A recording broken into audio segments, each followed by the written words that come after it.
السلام علیکم، welcome back to my channel scary ghost stories. تو آئیے چلتے ہیں اپنی کہانی کی طرف۔ رات کا اندھیرا گنجان قبرستان پر حاوی تھا۔ صرف سیاہ اور خوفناک بادل آسمان میں چھائے ہوئے تھے۔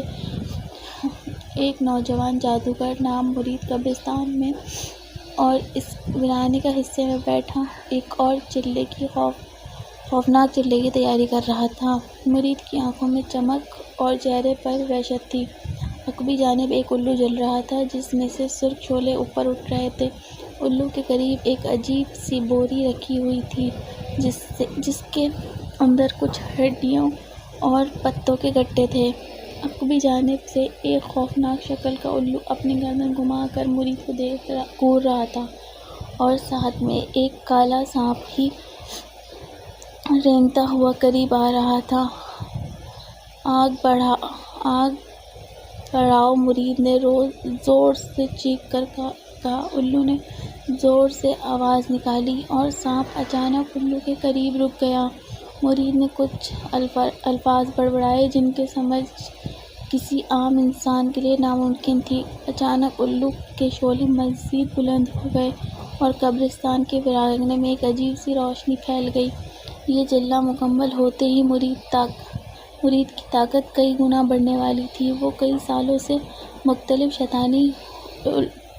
شیطانی چلے سیکھ رہا تھا اور آج کا دن اس کے لیے سب سے خاص تھا۔ اچانک زمین لرزنے لگی اور الو کے شعلوں کے درمیان سے دھوئیں کا ایک بادل اٹھا جس میں ایک ہیبت ناک شکل بننے لگی۔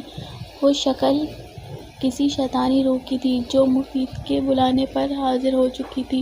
مرید نے اس کی شکل کو دیکھ کر خوشی سے قہقہہ لگایا اور بولا، اب میری طاقت کا کوئی مقابلہ نہیں کر سکتا، نہ ہی کوئی میری طاقت کو روک سکتا ہے۔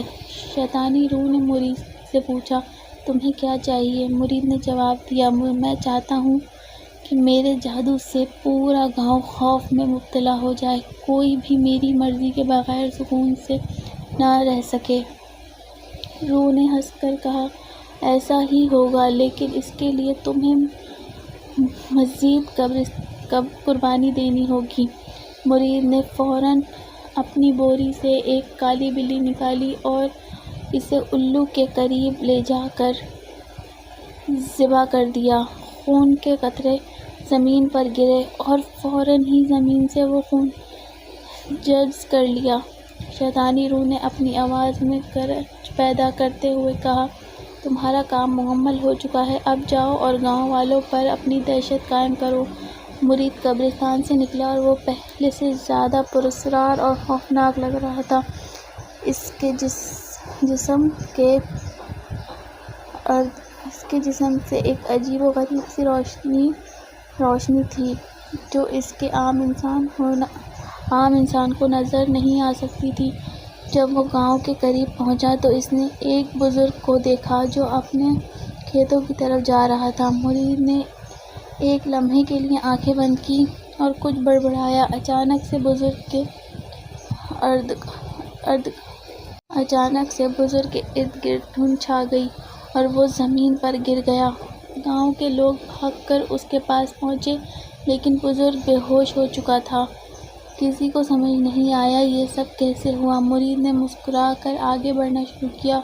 وہ ہر اس شخص کو نشانہ بنا رہا تھا جو اس کے راستے میں آتا۔ کچھ دیر بعد گاؤں کے لوگ خوف زدہ ہو کے اپنے گھروں میں چھپ گئے۔ کسی کو بھی باہر نکلنے کی ہمت نہیں ہو رہی تھی۔ رات کا وقت تھا اور مرید اب گاؤں کے مرکز میں پہنچ چکا تھا۔ اس نے اپنے ہاتھ بلند کیے اور زور سے چیخ کر کچھ الفاظ کہے۔ اچانک گاؤں کے تمام چراغ بجھ گئے اور ہر طرف اندھیرا چھا گیا۔ لوگ خوف سے کانپنے لگے۔ ایک بچے کی آواز سنائی دی جو اپنی ماں سے کہہ رہا تھا، ماں یہ سب کیا ہو رہا ہے؟ ماں نے بچے کو گلے لگا کر کہا، بیٹا دعا کرو ہمیں کوئی نقصان نہ پہنچے۔ مرید نے گاؤں کے مرکز میں کھڑے ہو کر کہا، اگر تم سب چاہتے ہو کہ یہ دہشت ختم ہو جائے تو میرے سامنے آ کر میری اطاعت قبول کرو۔ کچھ دیر بعد گاؤں کے بزرگ جمع ہوئے اور انہوں نے فیصلہ کیا کہ وہ مرید سے بات کریں گے۔ وہ سب خوفزدہ تھے لیکن ان کے پاس کوئی اور دوسرا راستہ نہیں تھا۔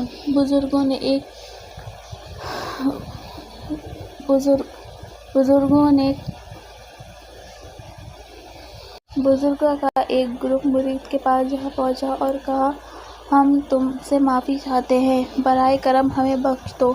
مرید نے کہکہ لگایا اور کہا، میں تمہیں معاف کر دوں گا لیکن اس کے لیے تمہیں ہر سال میری خدمت میں قربانی دینی ہوگی۔ گاؤں کے لوگ مجبور تھے، انہوں نے مرید کی شرط تو مان لی لیکن دل ہی دل میں وہ ایک ایسے شخص کی تلاش میں تھے جو اس جادوگر کا خاتمہ کر سکے۔ کیا گاؤں